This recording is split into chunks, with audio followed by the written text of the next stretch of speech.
എല്ലാ പ്രേക്ഷകർക്കും പുതിയൊരു വീഡിയോയിലേക്ക് സ്വാഗതം.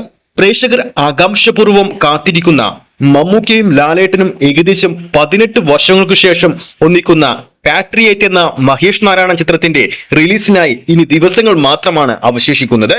ഇന്ന് രാവിലെ കൃത്യം 9 മണിക്ക് തന്നെ ചിത്രത്തിന്റെ അഡ്വാൻസ് ബുക്കിംഗ് ഇന്ത്യയിൽ ആരംഭിച്ചിരുന്നു. മികച്ചൊരു ബുക്കിംഗ് അക്കൗണ്ടാണ് നമുക്ക് ബുക്ക് മൈ ഷോയിലൂടെ കാണാൻ സാധിച്ചത്. ആദ്യ 4 മണിക്കൂറുകൾ കൊണ്ട് തന്നെ ഏകദേശം ബുക്ക് മൈ ഷോയിലൂടെ മാത്രം 50,000-ന് മുകളിലുള്ള ടിക്കറ്റുകൾ ചിത്രത്തിന്റെ പേരിൽ വിറ്റഴിച്ചിരുന്നു. ഇപ്പോഴത്തെ ചിത്രത്തിന്റെ ഏറ്റവും പുതിയ കേരള അഡ്വാൻസ് പ്രീസെയിൽ കളക്ഷൻ റിപ്പോർട്ടൊക്കെ പുറത്തു വന്നിട്ടുണ്ട്. ആ ഒരു അപ്ഡേറ്റിലേക്ക് പോകുന്നതിന് മുമ്പ് നമ്മുടെ ചാനൽ ഇതുവരെ സബ്സ്ക്രൈബ് ചെയ്തിട്ടില്ലെങ്കിൽ ചാനൽ ഒന്ന് സബ്സ്ക്രൈബ് ചെയ്ത് സപ്പോർട്ട് ചെയ്യുക. ആദ്യം തന്നെ പാട്രിയോട്ടിന്റെ ആദ്യ ദിവസത്തെ ട്രാക്കിംഗ് കളക്ഷനിലേക്ക് പോകാം. കേരള ബോക്സ് ഓഫീസിൽ ഇതുവരെ അഡ്വാൻസ് ആയി ട്രാക്ക് ചെയ്തിരിക്കുന്ന ഷോ കൗണ്ടുകളുടെ എണ്ണം എന്ന് പറയുന്നത് 1516 ഷോകളാണ്. ഏകദേശം ഓഡിയൻസ് ആയി ട്രാക്ക് ചെയ്തിരിക്കുന്നത് 1,40,000-ന് മുകളിലുള്ള പ്രേക്ഷകരെയാണ്.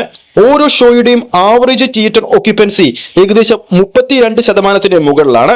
നിലവിൽ ഈ സമയം വരെയുള്ള ചിത്രത്തിന്റെ കേരള ട്രാക്കിംഗ് കളക്ഷൻ 3 കോടി കഴിഞ്ഞെന്നാണ് റിപ്പോർട്ടുകൾ പുറത്തു വരുന്നത്. അഡ്വാൻസ് ബുക്കിംഗ് ആരംഭിച്ച ഇന്ന് രാവിലെ 9 മണിയോട് കൂടി തന്നെ ചിത്രത്തിന്റെ ബുക്ക് മൈ ഷോ ബുക്കിംഗ് 10,000-ന് മുകളിൽ ഓരോ മണിക്കൂറിലും പോയിരുന്നു. മെയ് 1-ന് റിലീസിനെത്തുന്ന ചിത്രത്തിന്റെ ആദ്യ ഷോ, അതായത് ഫാൻ ഷോ നടക്കാൻ പോകുന്നത് രാവിലെ 9:15 കൂടിയാണ്.